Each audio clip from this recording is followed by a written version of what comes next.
হিসেবে জুলাই আন্দোলনে সঞ্চার করেন তীব্র গতি। রিপোর্ট শফিউল্লাহ সুমনের।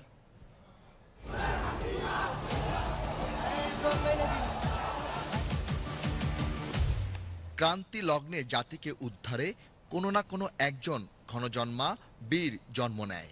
আবু সাইদ তেমনই একজন বীর।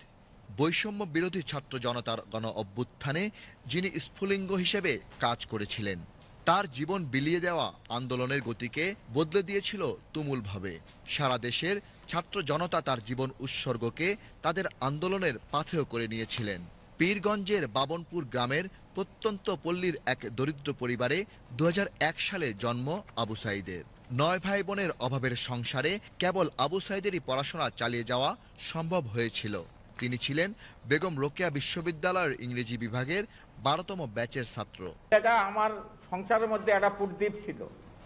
আমার বাড়ি ঘর যারা দেখছে তারা কবিতে এই কৃষকের ছেলে ভার্সিটিতে যেতে পারে, কিন্তু ছেলেটা মেধাবী ছিল। এমন ছেলেটার আমার আশা ছিল যে একটা চাকরি বাকরি করবি, হয়তো আমি দেখে হয়তো মরে যাব। সেই আশাটা আমার আর পুরল না। ছেলে দুনিয়ার থেকে বিদায় হয়ে গেল। সকলে দোয়া করবেন ছেলে যেন জান্নাতবাসী হয়। আমার ছেলের সাথে আরও যারা শহীদ হয়েছে তাদের জন্যও দোয়া করবেন, সকলেই যেন জান্নাতবাসী হয়। 16 জুলাই সরকারি চাকুরিতে কোটা সংস্কার আন্দোলন চলাকালে পুলিশের গুলিতে বুক পেতে শহীদ হন আবু সাইদ।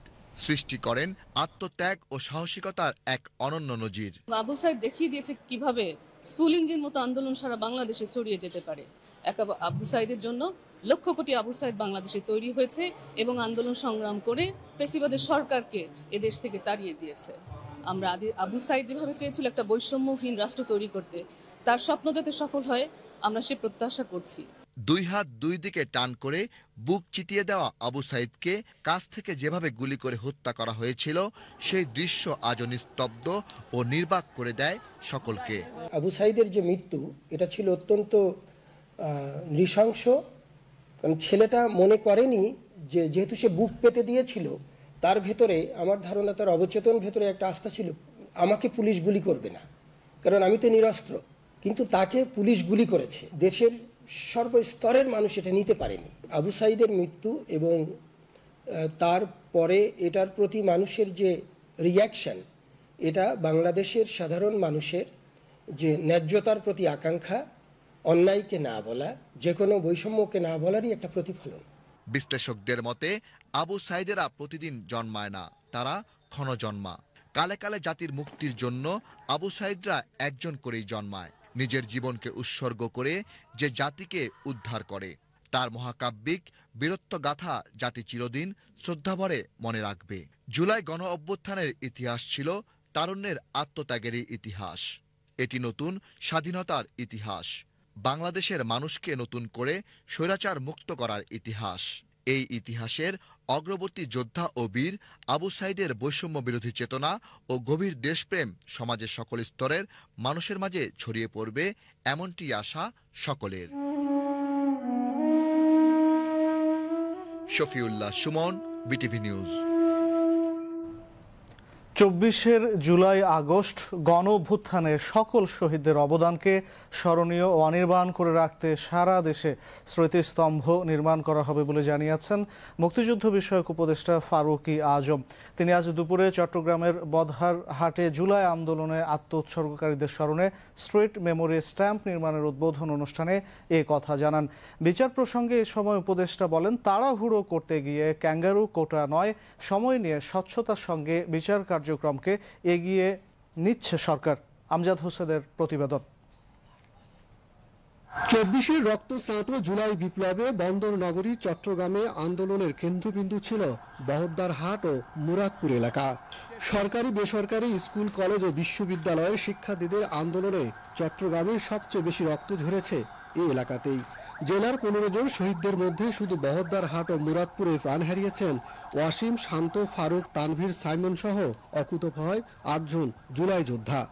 তাদের স্মরণে বুধবার দুপুরে বহদ্দারহাট মোড়ে স্ট্রিট মেমোরি স্ট্যাম্প নির্মাণ কাজের উদ্বোধন করেন মুক্তিযুদ্ধ বিষয়ক উপদেষ্টা বীর প্রতীক ফারুকি আজম ও শহীদ ফারুক ও শহীদ শহীদুলের পরিবারের সদস্যরা। পরে গণমাধ্যমকে মুক্তিযুদ্ধ বিষয়ক উপদেষ্টা বলেন, জুলাই গণ অভ্যুত্থানে সকল শহীদদের নামে সারা দেশে এরকম স্মৃতিস্তম্ভ নির্মাণ করা হবে। এই সমস্ত জায়গাগুলোতে 844টা জায়গায় এই শহীদ স্মৃতি ফলক স্থাপন করা হবে, যেই জায়গায় তারা নিহত হয়েছেন সেই জায়গার স্মরণে। এটার দুইটা প্রেক্ষাপট, একটা হচ্ছে এটা শহীদদেরকে স্মরণে রাখা এবং তাদের ত্যাগকে স্মরণে রাখা, আরেকটা হচ্ছে এইগুলি দেখেই যেন আগামী দিনে যারা রাষ্ট্র শাসন করবে তারা যেন আর কেউ যেন স্বৈরাচারী না হয়ে উঠতে পারে, সেই প্রচেষ্টার এই অংশ হিসাবে এগুলি স্থাপন করা হচ্ছে। এই স্মৃতিফলকগুলি এগুলি যেন অনির্বাণ থাকে আমাদের সবার মধ্যে। অনুষ্ঠানে শহীদ পরিবারের সদস্যরা বিচার কার্যক্রম এখনো সম্পন্ন না হয় ক্ষোভ প্রকাশ করেন, দাবি জানান কর্মসংস্থানের। আমার হাত এভাবে আমার স্বামী আমার হাতে মাথা নিচে মাথার উপর আমার স্বামী দুনিয়া বিদায় নিয়ে গেছে, এখনো 1 বছর হয়ে গেছে, আমরা এখনো বিচার পাইনি। সরকারের কাছে অনুরোধ জানাচ্ছি যে আমাদের প্রত্যেককে একটা করে চাকরি দেওয়া হোক, আমাদের একটা ঘরের ব্যবস্থা করা হোক, আমরা একটা ছোট ঘরে এখনো আমরা ভাড়া করে আছি। আমাদের ছেলে মেয়েদের জীবনটাই অন্ধকার। 5 জুলাইয়ের 16 তারিখ আমার হাজবেন্ড মারা গেল, প্রায় আজকে 1 বছর। আমি 1 বছরের কোনো কিছুই দেখতেছি না, যা আমার হাজবেন্ডের খুনিদেরকে ধরে সে বিচারের আওতায় আনুক, এখনো আমরা দেখি নাই। দ্রুত বিচার এটা ক্যাঙ্গারু বিচার, আর বিচার নাহীনতা দীর্ঘসূত্রী বিচার সেটাও বিচার নাহীনতা।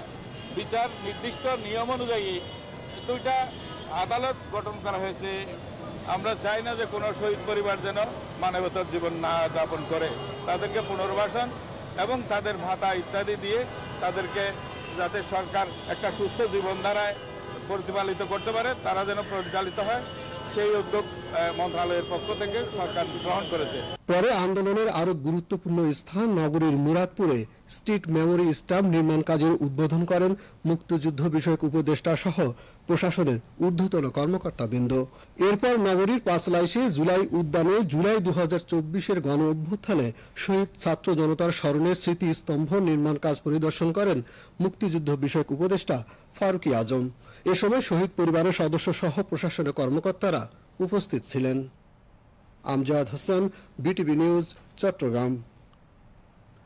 নতুন বাংলাদেশের বুনিয়াদকাল 2024-এর জুন, জুলাই, আগস্টের দিনগুলো বাংলাদেশের রাজনীতির গতিপথ পাল্টে দেয়া এ মাহেন্দ্র খন মানুষের মনে জায়গা করে নিয়েছে 36 জুলাই নামে।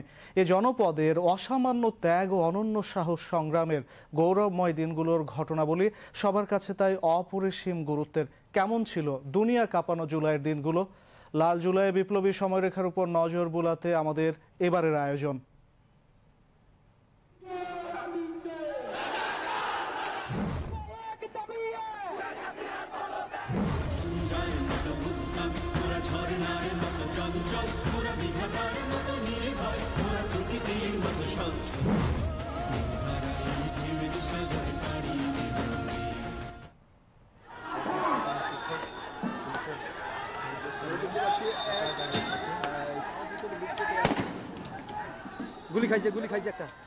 অন্যায়ের বিরুদ্ধে বুক চিতিয়ে দাঁড়িয়ে যাওয়া অনন্য সাধারণ এক তারুণ্যের দেখা পায় জাতি। এই জনপদের বাসিন্দাদের যেন হাজার বছরের সাহস জমা হয়েছিল আবু সাইদের বুকে। নিরস্ত্র সে তরুণের বুকে ছোবল মারে আওয়ামী বুলেট। নির্মমতার নির্লজ্জ এ প্রদর্শনীতে বিক্ষুব্ধ হয়ে পড়ে পুরো জাতি।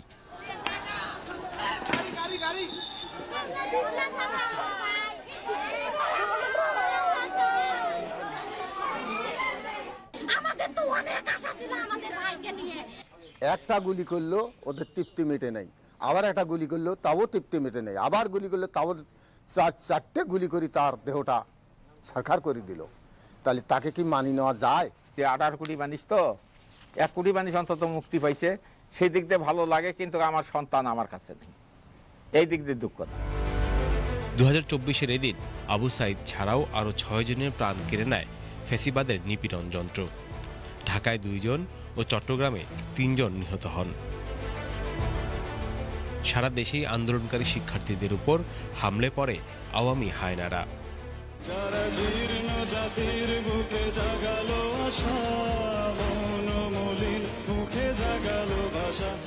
চট্টগ্রামে ছাত্রলীগের হামলায় শহীদ হন ওয়াসিম।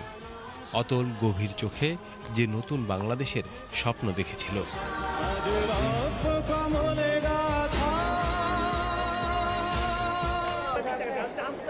এদিন সকাল থেকেই সারা দেশের শিক্ষা প্রতিষ্ঠান থেকে বেরিয়ে এসে শিক্ষার্থীরা সড়ক অবরোধ শুরু করে।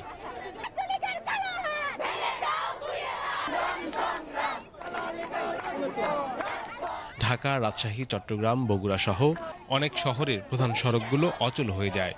মহাসড়কেও যান চলাচল বন্ধ হয়ে পড়ে। ঢাকায় বেসরকারি বিশ্ববিদ্যালয়ের শিক্ষার্থীরাও সড়কে অবস্থান নেয়। আগের দিনের ধারাবাহিকতায় আজও ছাত্রলীগ রাখ ঢাক ছাড়াই পুরোপুরি সন্ত্রাসী রূপে হাজির হয়। ঢাকা বিশ্ববিদ্যালয়, ঢাকা কলেজ, মিরপুর সহ সব জায়গায় প্রকাশ্য অস্ত্র ব্যবহার করে গুলি চালায় তারা।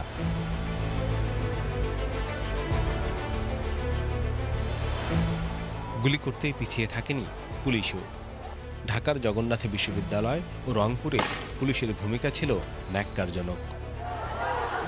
পুরো দেশ এদিন আওয়ামী জাহিলিয়াতের থাবায় ক্ষতবিক্ষত হতে থাকে। আন্দোলনকারীদের রক্ত ঝরে রাজপথে, রক্ত ঝরে সারা দেশের মানুষের মনেও।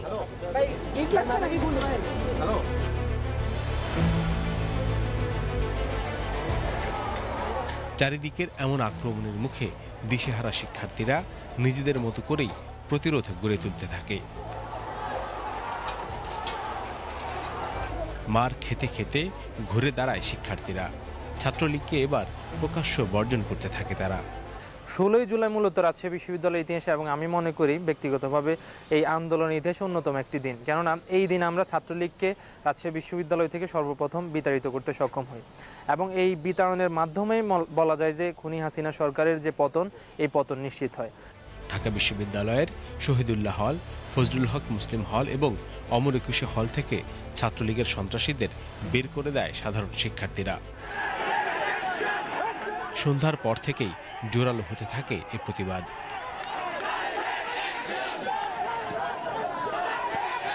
15ই জুলাই যখন আমাদের নারী শিক্ষার্থীদের উপরে টার্গেট করে হামলা করা হলো, এবং এর পরবর্তীতে 16 জুলাই সারা দেশে নামলো, আবু সাইদ, ওয়াসিম সহ 6 জন শহীদ হলো। তো তখন আন্দোলনটা আরেক দিকে রাজনৈতিক দিকে চলে গেল, এবং এই সরকারের বিরুদ্ধেই আসলে আন্দোলনকারীরা সরাসরি অবস্থান নিল। সে প্রেক্ষিতে কোটা সংস্কার থেকে 9 দফা, এবং এই 9 দফা থেকে পরবর্তীতে 1 দফার আন্দোলনে এটি পরিণত হলো। কারণ জনগণ, ছাত্ররা বুঝতে পেরেছিল যে এই সরকার আর কোনোভাবেই আসলে ক্ষমতায় থাকতে পারে না। আওয়ামী লীগের এমন নৃশংসতায় অবাক হয়ে ছাত্রলীগের নেতাকর্মীরা দল ছাড়তে শুরু করেন। এদিন ঢাকা বিশ্ববিদ্যালয়ের ছাত্রলীগের বিভিন্ন পদ থেকে শতাধিক নেতাকর্মী পদত্যাগের ঘোষণা দেন।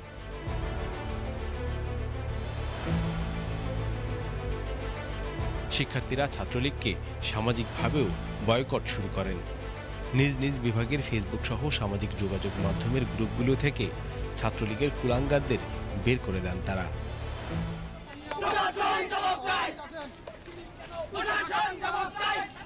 এদিনের আবু সাইদের শাহাদাত পুরো জাতিকে আলোড়িত করেছিল।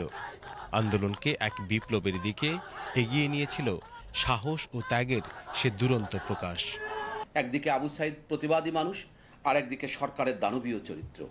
এই দুটোর ভিতর দিয়ে যখন আবু সাইদকে প্রকাশ্যে মেরে ফেলা হয়েছে, আবু সাইদকে মেরে ফেলার সঙ্গে সঙ্গে সারা দেশ তথা সারা পৃথিবীর এই বিশেষ করে বাঙালি যারা আছে তারা কিন্তু ঐক্যবদ্ধ হয়েছে, এবং তারা বুঝে গেছে জীবন কি, বেঁচে থাকার বদলে সাহসিকতার সঙ্গে জীবন দিলে জীবন যে কত উজ্জ্বল হয়, জীবন যে কত সুন্দর হয়, এবং এই জীবন যে কত গুরুত্বপূর্ণ হয়ে ওঠে।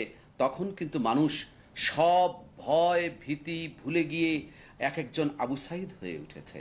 আমরা কিন্তু সারা দেশে তখন অসংখ্য মানুষকে দেখছি হাত বাড়িয়ে দিচ্ছে, আমরা শিশুকে দেখছি হাত বাড়িয়ে দিচ্ছে, অনেকে ছবি তুলছে, ছবি তুলে ফেসবুকে পোস্ট করছে, হাত বাড়িয়ে দিচ্ছে, মানে সবাই জানান দিচ্ছে যে আমরা সবাই আবু সাইদ।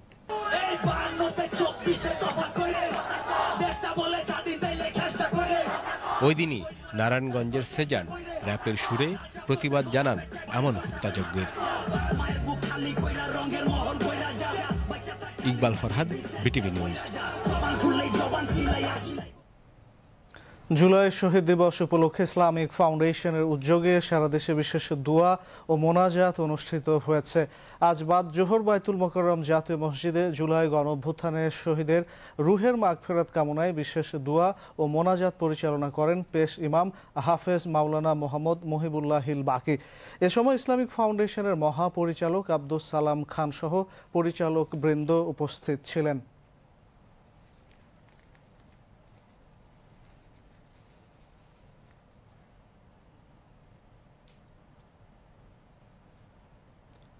জাতীয় নাগরিক পার্টি এনসিপি সমাবেশ স্থলে নিষিদ্ধ ছাত্রলীগ নেতাকর্মীদের হামলা বোমাবাজির ঘটনায় গোপালগঞ্জে উত্তপ্ত পরিস্থিতি বিরাজ করছে। পরিস্থিতি নিয়ন্ত্রণে আনতে জারি করা হয়েছে ১৪৪ ধারা। তবে এরই মধ্যে এনসিপি তাদের পূর্ব নির্ধারিত পদযাত্রা ও সমাবেশ কর্মসূচি পালন করে। গোপালগঞ্জ পৌর পার্ক মাঠে আয়োজিত সমাবেশে এনসিপি আহ্বায়ক নাহিদ ইসলাম বলেন, শান্তি এবং গোপালগঞ্জের মানুষের অধিকার রক্ষার প্রতিশ্রুতি দিতেই তারা সেখানে কর্মসূচি পালন করেন। এদিকে বিএনপি মহাসচিব মির্জা ফখরুল ইসলাম আলমগীর এনসিপি নেতাদের উপর এ ন্যাক্কারজনক হামলার তীব্র নিন্দা জানিয়েছেন। বিস্তারিত থাকছে আলাউদ্দিন মজুমদারের রিপোর্টে। নিষিদ্ধ ঘোষিত ছাত্রলীগ ও আওয়ামী লীগের নেতাকর্মীদের হামলা, ককটেল বিস্ফোরণ ও ভাঙচুরের মধ্যেও গোপালগঞ্জে পূর্ব ঘোষিত জুলাই পদযাত্রা কর্মসূচি পালন করেছে জাতীয় নাগরিক পার্টি এনসিপি। বিকেলে গোপালগঞ্জ শহরের পৌর পার্ক মাঠে আয়োজিত সমাবেশে দলটির আহ্বায়ক নাহিদ ইসলাম শান্তিপূর্ণ বাংলাদেশ গড়ার প্রত্যয় ব্যক্ত করেন। আমরা কোনো যুদ্ধের আহ্বান নিয়ে নয়, শান্তি এবং দেশ গড়ার আহ্বান নিয়ে গোপালগঞ্জে আজকে এসেছি। প্রিয় গোপালগঞ্জবাসী, আমরা গোপালগঞ্জের নাম বদলাইতে আসি নাই। আমরা এসেছি ভবিষ্যৎ বাংলাদেশে, এই নতুন বাংলাদেশে গোপালগঞ্জ মানুষের অধিকার যাতে রক্ষা করা হয় সেই প্রতিশ্রুতি দিতে। প্রিয় গোপালগঞ্জবাসী, মুজিববাদীরা আজকে বাধা দিয়েছে। গণ অভ্যুত্থানের মধ্যে আমরা বলেছিলাম বাধা দিলে বাঁধবে লড়াই, সেই লড়াইয়ে জিততে হবে এবং সেই লড়াই আমরা জিতেছিলাম। আজকে আবারও বাধা দেওয়া হয়েছে, দ্বিগুণ গতিতে এর জবাব আমরা দিব ইনশাআল্লাহ। সমাবেশে উপস্থিত ছিলেন এনসিপির দক্ষিণাঞ্চলের মুখ্য সংগঠক হাসনাত আব্দুল্লাহ, উত্তরাঞ্চলের মুখ্য সংগঠক সার্জিস আলম, সিনিয়র যুগ্ম আহ্বায়ক সামান্তা শারমিন, যুগ্ম সদস্য সচিব তাসনিম জারা সহ কেন্দ্রীয় স্থানীয় নেতাকর্মীরা।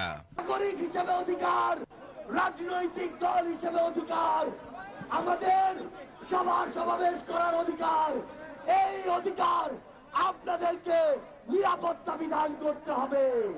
এই গোপালগঞ্জের মুজিববাদীদের মাটিতে দাঁড়িয়ে আমরা ঘোষণা করছি, ওই মুজিববাদের রাস্তারা ভেঙে দাও, ঘুরিয়ে দাও, মুজিববাদের রাস্তারা ভেঙে দাও, ঘুরিয়ে দাও, ইনকিলাব ইনকিলাব, জিন্দাবাদ জিন্দাবাদ। আমরা শেখের বেটি শেখ মুজিব ফ্যামিলির নামে বাংলাদেশে যে পরিবারতান্ত্রিক রাজনীতি হয়েছে, এই পরিবারতান্ত্রিক রাজনীতি থেকে বের হয়ে বাংলাদেশকে সত্যিকার অর্থে ভালোবেসে নতুন একটি বাংলাদেশ গঠনের অভিপ্রায়ে বাংলাদেশমুখী রাজনীতি করতে চাচ্ছে। জাতীয় নাগরিক পার্টি এনসিপির সমাবেশ শুরুর আগে ছাত্রলীগ ও আওয়ামী লীগের নেতাকর্মীরা হামলা চালিয়ে ককটেল বিস্ফোরণের ঘটনা ঘটায় এবং মঞ্চ ভাঙচুর করে। এতে উত্তপ্ত পরিস্থিতি সৃষ্টি হয়। গোপালগঞ্জ সদর উপজেলার কংসুর এলাকায় এনসিপির নেতাকর্মীদের বহরে হামলা এবং দুর্গাপুর ইউনিয়নের পুলিশের টহল গাড়িতে ভাঙচুর ও আগুন দেয় নিষিদ্ধ ছাত্রলীগ ও আওয়ামী লীগের নেতাকর্মীরা। আপনাদেরকে তওবা করার সুযোগ দিয়েছে, তওবা করে বাংলাদেশের জনতার কাতারে চলে আসুন। যদি ভারতের প্রেসক্রিপশনে বাংলাদেশের স্বাধীনতা, সার্বভৌমত্ব এবং জনগণের নিরাপত্তাকে বিঘ্নিত করতে চান, এদেশের জনগণ আপনাদেরকে আস্ত রাখবে না। এমন উত্তপ্ত পরিস্থিতির মধ্যেও জাতীয় নাগরিক পার্টির কর্মসূচি শেষ হয়। দলটির নেতারা জানিয়েছেন, জনগণের উপর নির্ভর করেই তারা শান্তিপূর্ণ রাজনৈতিক আন্দোলন চালিয়ে যাবে। এনসিপির কর্মসূচিতে হামলায় তাৎক্ষণিক প্রতিক্রিয়া জানিয়ে উদ্বেগ প্রকাশ করেছেন বিএনপির মহাসচিব Mirza Fakhrul Islam Alamgir. News desk, BTV news. এদিকে এক বিবৃতিতে গোপালগঞ্জে এনসিপির শান্তিপূর্ণ সমাবেশে হামলার ঘটনাকে সম্পূর্ণ অগ্রহণযোগ্য বলে উল্লেখ করেছে অন্তর্বর্তী সরকার। এতে আরও বলা হয়, বাংলাদেশের কোনো নাগরিকের বিরুদ্ধে এই ধরনের সহিংসতার কোনো স্থান নেই। বিকেলে দেয়া এক বিবৃতিতে সরকার জানায়, ছাত্র জনতার গণঅভ্যুত্থানের 1 বছর পূর্তি উপলক্ষে তরুণদের শান্তিপূর্ণভাবে সমাবেশে বাধা দেয়া মৌলিক অধিকারের লঙ্ঘন। এতে উল্লেখ করা হয়, জাতীয় নাগরিক পার্টি এনসিপির নেতাকর্মী, পুলিশ এবং গণমাধ্যমের উপর নৃশংস হামলা চালানো হয়েছে, তাদের গাড়ি ভাঙচুর করা হয়েছে এবং ব্যক্তিদের উপর সহিংসভাবে আক্রমণ করা হয়েছে। নিষিদ্ধ ছাত্রলীগ এবং আওয়ামী লীগের কর্মীদের দ্বারা এই জঘন্য কাজটি করা হয়েছে বলে অভিযোগ রয়েছে। তাদের দ্রুত চিহ্নিত ও শাস্তি নিশ্চিত করা হবে বলে বিবৃতিতে উল্লেখ করা হয়। এতে আরও বলা হয়, ন্যায় বিচার অবশ্যই জয়ী হবে। বিবৃতিতে সেনাবাহিনী ও পুলিশের তাৎক্ষণিক পদক্ষেপের প্রশংসা করা হয়। পাশাপাশি হুমকি সত্ত্বেও সমাবেশ চালিয়ে যাওয়ায় এনসিপি নেতাকর্মীদের প্রশংসা করা হয়। ঢাকার মিডফোর্ড হাসপাতালের সামনে ব্যবসায়ী লাল চাঁদ ওরফে সোহাগ হত্যাকাণ্ডে 19 জনকে আসামি করে মামলা রুজু করেছেন নিহত সোহাগের বোন। আজ ডিএমপি মিডিয়া সেন্টারে সোহাগ হত্যা মামলার অগ্রগতি প্রসঙ্গে আয়োজিত সংবাদ সম্মেলনে ডিএমপি কমিশনার শেখ মোহাম্মদ সাজ্জাদ আলী এসব তথ্য জানান। ঘটনাস্থল থেকে পুলিশ মাহমুদুল হাসান মহিন ও রবিন নামে 2 জনকে গ্রেপ্তার করে। পরবর্তীতে প্রত্যক্ষদর্শীদের বর্ণনা ও ঘটনাস্থলে সিসি ক্যামেরার ফুটেজ দেখে আরও 7 জনকে গ্রেপ্তার করা হয় বলে জানান ডিএমপি কমিশনার। এ পর্যন্ত এজাহারভুক্ত মোট 9 জন আসামি গ্রেপ্তারের তথ্য জানিয়ে ডিএমপি কমিশনার ঘটনার বিস্তারিত বর্ণনা করেন সাংবাদিক সম্মেলনে।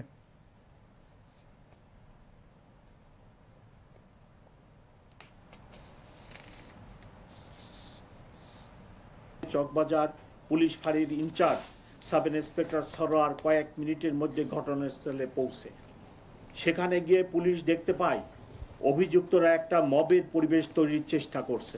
চকবাজার থানা পুলিশ ফাঁড়ি ইনচার্জ সাব ইন্সপেক্টর সরোয়ার ঘটনাস্থল থেকে সন্দিগ্ধ মাহমুদুল হাসান মহিন এবং ঘটনাস্থলের পার্শ্ববর্তী এলাকা থেকে রবিন নামে অপর একজনকে গ্রেপ্তার করে। পরবর্তীতে প্রত্যক্ষদর্শীদের বর্ণনা ও ঘটনাস্থলের সিসিটিভি ফুটেজ বিশ্লেষণ করে আরও 7 জনকে গ্রেপ্তার করা হয়। মোট গ্রেপ্তারের সংখ্যা 9। পরবর্তীতে পুলিশের বিশেষ টিমের সহায়তায় তার পরিচয় নিশ্চিত হয়ে তার অবস্থান চিহ্নিত করে 15 জুলাই তাকে পটুয়াখালী জেলা হতে গ্রেপ্তার করা হয়। মামলার এজাহার দায়েরের জন্য প্রথমে তার সাবেক স্ত্রী লাকি আক্তার থানায় আসে। কিছুক্ষণের মধ্যে ভিকটিমের সৎ ভাই রনিউ থানায় আসে। তারা নিজেদের মধ্যে সলা পরামর্শ করে 23 জনকে আসামি করে একটি খসড়া এজাহার প্রস্তুত করে। এরই মধ্যে ভিকটিমের আপন বড় বোন মঞ্জু আরা বেগম, বর্তমানে মামলার বাদীনি, থানায় এসে এজাহার দাখিলের আগ্রহ প্রকাশ করে। উক্ত খসড়া এজাহার থেকে 5 জনের নাম বাদ দিয়ে নতুন করে আরও 1 জনের নাম সংযোজন করত মোট 19 জনকে আসামি করে এজাহার দাখিল করে। এরা আগে থেকেই পূর্ব পরিচিত, উভয় পক্ষই কিন্তু একে অপরকে চিনে, একে অপরকে জানে এবং এলাকারই তারা ওই ব্যবসায়িক দ্বন্দ্ব এবং কোন্দল থেকেই হত্যাকাণ্ড সংঘটিত।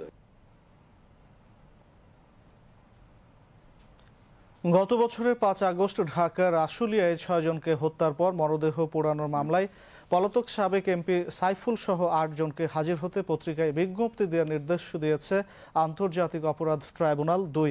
আজ আন্তর্জাতিক অপরাধ ট্রাইব্যুনাল 2 এর চেয়ারম্যান বিচারপতি নজরুল ইসলাম চৌধুরী নেতৃত্বাধীন আদালত এ আদেশ দেন। এদিন সকালে এ মামলায় গ্রেপ্তার সাবেক পুলিশ কর্মকর্তা আবদুল্লাহ হিল কাফি, শাহিদুল ইসলাম 8 আসামিকে ট্রাইব্যুনালে হাজির করা হয়। এর আগে গত 2 জুলাই আশুলিয়ায় 6 জনের লাশ পোড়ানোর মামলায় সাবেক এমপি সাইফুল ইসলাম সহ 16 জনকে অভিযুক্ত করে ট্রাইব্যুনালে আনুষ্ঠানিকভাবে অভিযোগ দাখিল করে প্রসিকিউশন। গত বছরের 5 আগস্ট সাভারের আশুলিয়ায় পুলিশের গুলিতে প্রাণ হারান 6 তরুণ। এরপর পুলিশ ভ্যানে তাদের মরদেহ তুলে আগুনে পুড়িয়ে দেওয়া হয়। প্রসিকিউশন জানায়, নৃশংস এ ঘটনার সময় একজন জীবিত ছিলেন, জীবন্ত মানুষকেই পুড়িয়ে মারা হয়। এ ঘটনায় 11 সেপ্টেম্বর মানবতাবিরোধী অপরাধের অভিযোগ এনে আন্তর্জাতিক অপরাধ ট্রাইব্যুনালে মামলা করা হয়। খবর শেষ হলো।